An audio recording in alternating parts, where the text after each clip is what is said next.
watching Pinoy Scoop, your daily entertainment news channel in the Philippines.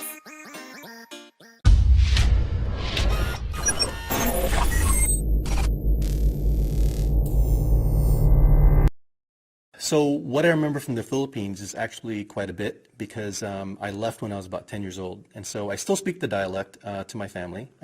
My immediate family is here with me. And I also remember a lot of the foods for some reason. I remember lechon, which is a kind of a roast pig. A lot of the native fruits there, like lanzones. I think there's a lanzones festival in Bohol that I went to as a kid, and I have fond memories of that trip. The mangoes there are very sweet and, nothing like it in the world, I think. The coconuts are really great there too. So lots of food for some reason. I also remember Christmases there, and specifically the native Christmas star there. It's made in a very specific way, and I have one in my living room. I remember the Christmas star in the Philippines because it's a very characteristic of the Philippines, and my family always had one of those stars when I was growing up, and I just have happy memories of that. Well, my family migrated to the U.S. I think largely to give us the kids kind of more options as far as career, and I think I'm really thankful for that because it allowed me to pursue animation as a career in the States.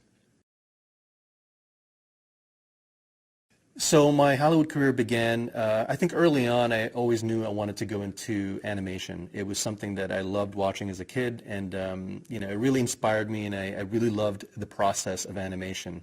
So right after college, I applied to Blue Sky Studios, and they accepted me, and thankfully. And right around that time, they were getting ready to do their first feature film, which was Ice Age 1. And so I worked as an animator on that one, and then soon after I did a few more movies, and I became a supervising animator at Blue Sky Studios, which basically meant I would oversee the creative process in the animation department. And the department at that point sort of grew to about 100 artists, 100 animators. So after that, the studio gave me a chance to direct a short film called Surviving Sid, and that really introduced me to the larger part of the process, creating content, working with other artists at Blue Sky, materials, lighting, special effects, composer, and so it just it opened up this whole new process for me, and I really loved the process of making the film and coming up with the gags and things like that.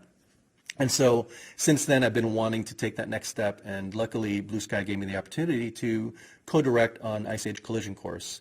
And so now I have the great privilege of working with writers, working with actors and actresses in creating this film.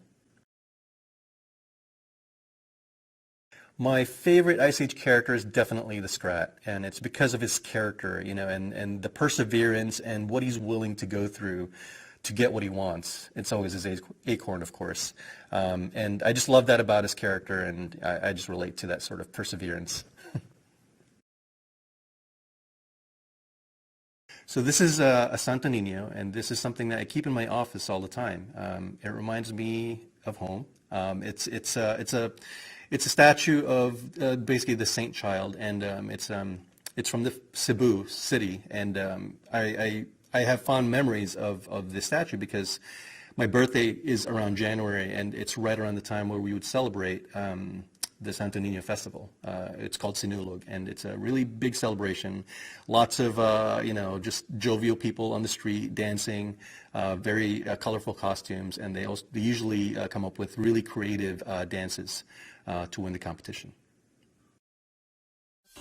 Thank you for watching today's entertainment news here at Pinoy Scoop. Please don't forget to subscribe. Just click on the subscribe button below.